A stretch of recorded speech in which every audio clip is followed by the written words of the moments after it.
அவங்கள நான் ஏன் வணக்கம், எல்லாருக்கும் வணக்கம். அவங்கள நான் ஏன் உட்கார சொன்னதுன்னு வேற ஒரு காரணம் இருக்குது.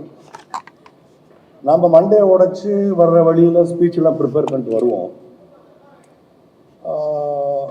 நீங்கள் போய் யூடியூப்பில் கமெண்ட் செக்ஷனில் பார்த்தீங்கன்னா பின்னால் இருக்கிற பிள்ளை யார் சார் கொஞ்சம் கேட்டதா சொல்லுங்கள் சார் மானுங்க. நம்ம இவ்வளோ கஷ்டப்பட்டு பேசுகிற ஒருத்தர் திருப்பி கூட பார்க்க மாட்டானுங்க. அதுதான் சும்மா பிள்ளைங்க.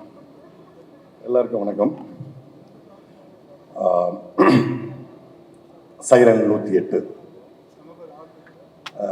என்னுடைய பண்பு சகோதரர் ரவியோட நான் 3வது படம் சேர்ந்து நடிக்கிறேன். அது எனக்கு ஒரு மிக பெருமையான விஷயம்.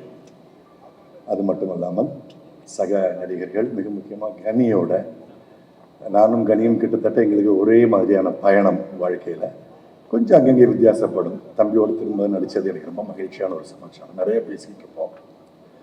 ஒரு நல்ல அருமையான ஒரு வைப் வந்து இந்த படம் கொடுத்தது. கீர்த்தி ஆகட்டும், அனுபமா, மற்ற நடிகர்கள் எல்லாரும், அஜய், எல்லாருமே நல்லா இருந்தது படத்தில். ஆண்டனி பாக்யராஜ் வந்து ஒரு ரைட்டராகவே எனக்கு முன்னாடி நல்லா தெரியும். நிறைய படங்கள் அவர் நான் சந்திச்சிருக்கேன். மிக திறமையான இயக்குனர். ஒரு ஆக்டர்கிட்ட எப்படி வேலை வாங்கணுங்கிறதுல ரொம்ப அழகாக பண்ணுவார். ஒரு கால்ஷீட் தேவை, நாளைக்கு டப்பிங் வரணும்னாக்கா அண்ணான்னு கூப்பிடுறது ஒரு டியூன் இருக்கும். அந்த வேலை முடிஞ்சிருச்சுனாக்கா அதே அண்ணா வேற ஒரு டியூன்ல இருக்கும்.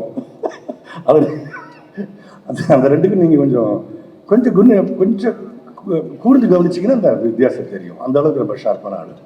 ஸோ ஆண்டனி பாக்யராஜோட முதல் படம், வாழ்த்துக்கிறேன் தம்பி, ரொம்ப நல்லா வரணும். And all the technicians including செல்வாலாம் வந்து மாநகரம்லாம் பார்த்து ரொம்ப ரசித்த படங்கள். அண்ட் ஜிவிதி அந்த கண்ணம்மா பாட்டு ஆகட்டும், அதுக்கு முந்தின நாள் நான் கேட்ட ஹீரோ இந்த டியூட் சாங் ஆகட்டும், ரொம்ப ஹாண்டிங்காக இருந்தது ரெண்டுமே. எனக்கு தெரிஞ்சு கண்ணம்மா பாட்டு வந்து அந்த கண்ணான கண்ணே இந்த கைண்ட் ஆஃப் அந்த ரீச்சுக்கு வந்து மக்களுக்கு சேரும்னு நான் நினைக்கிறேன். என்னுடைய அன்பு தம்பி ரவியை பொறுத்தவரையில் அவருக்கு வந்து நான் நினைக்கிறது வந்து அவர் வந்து ஒரு எம் குமரனும் ஒரு தனி ஒருவனும் பிளெண்ட் ஆகிற படம் தான் அவருக்கான கரெக்டான படம் நான் எப்போவே நினைப்பேன். அது இந்த படத்தில் இருக்குங்கிறது என்னுடைய ரொம்ப உறுதியான ஒரு கணிப்பு.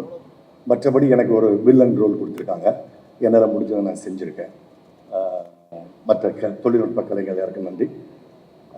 வழக்கம் போல் ஊடக நண்பர்கள் கொஞ்சம் தாமதமாகிடுச்சு, மன்னிச்சுக்கோங்க. நிறைய பேருக்கு அங்கேயே கொஞ்சம் கண்ணாசுதாங்க. பரவாயில்ல, கொஞ்சம் ஃப்ரெஷ்ஷாக இருங்க. ஆடியோ லிஸ்ட் நல்லபடியாக செய்வோம். வழக்கமாக உங்களுடைய உறுதுணையும் அன்பும் நட்பும் எல்லாம் தாங்க. வணக்கம். Thank you so much, sir.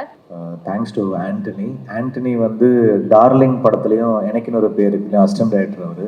அதுக்கப்புறம் டைலாக் ரைட்டராக எல்லா டாப் ஃபிலிம்ஸ், விஸ்வாசம், நிறைய படங்களில் வந்து டைலாக்ஸ் எழுதி அவரும் சவரியும் 2 பேருமே வந்து தொடர்ந்து பிஸியாக இருந்தாங்க. அண்ட் அப்புறம் டிரெக்டராக மாறுறாரு. ஸோ அவரோட ஃபஸ்ட்டு படம். So best wishes to Antony. ஒரு கமர்ஷியல் ஃபிலிம், ஒரு family entertainer, commercial film, action, and ஹீரோக்கு நல்ல ஸ்கோப், அவருக்கு ஆக்டிங்க்கு ரொம்ப நல்லா நடிச்சிருக்காரு ரவி சார். அந்த ஒரு மெச்சூர்டு ரோல் வந்து ரொம்ப நல்லா பண்ணியிருந்தார். நான் அவர்கிட்ட சொல்லிட்டே இருந்தேன் ஒரு வாட்டியும் கால் பண்ணி. Is done very nice job.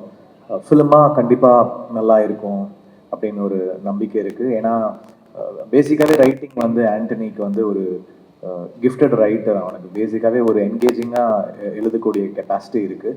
So கண்டிப்பாக this film will be a profitable film, ஒரு ஹிட் ஃபிலிமாக மாறுறதுக்கான எல்லா பாசிபிலிட்டிஸும் இருக்குதுன்னு நான் நம்புகிறேன். And the whole team, Ruban, Selvakumar, அதுக்கப்புறம் வந்து பெருமாள் சார், கனி சார், இந்த ஆர்ட் டைரக்டர் எல்லாருக்குமே என்னுடைய வாழ்த்துக்கள். இந்த வருஷம் எனக்கு ரொம்ப அழகாக தொடங்குச்சு with Captain Miller and Mission. 2 படமே நல்லா போச்சு. ஸோ 3வது படமாக சைரன் இந்த வருஷம் எனக்கு ரிலீஸ் ஆகுது. அது அப்படியே அந்த ஃப்ளோவில் தொடரும்னு நான் நம்புகிறேன். பியூட்டிஃபுல் சாங்ஸ், ஒரு மெலடிஸ். இப்போ என்னுடைய சில நல்ல மெலடி சாங்ஸ்லாம் சில பேருக்கு பிடிக்கும். சில படங்களில் பண்ணியிருப்பேன், மத்ராசப்பட்டினம் மாதிரி. அந்த மாதிரி சாங்ஸ் வேணும் அப்படின்னு ப்ரொடியூசர் ரொம்ப ஸ்பெசிஃபிக்காக கேட்டாங்க. ஸோ அதனால் வந்து அந்த ஸ்பேஸில், ஒரு மெலடி ஸ்பேஸில் ஃபிலிமுடைய பேஸை வந்து ஸ்பாயில் பண்ணாமல் நம்ம வந்து ஒரு டெலிவர் பண்ணியிருக்கோம் இந்த ஃபிலிமில். ஸோ நீங்கள் கேட்டுட்டு சொல்லுங்கள். 2 சாங் ரிலீஸ் ஆகிருக்குது. நீங்கள் கேட்டு எப்படி இருக்குன்னு சொல்லுங்கள். And thank you. படம் கண்டிப்பாக ஒரு ஹிட் ஃபிலிமாக ஆகணும்னு நான் நினைக்கிறேன்.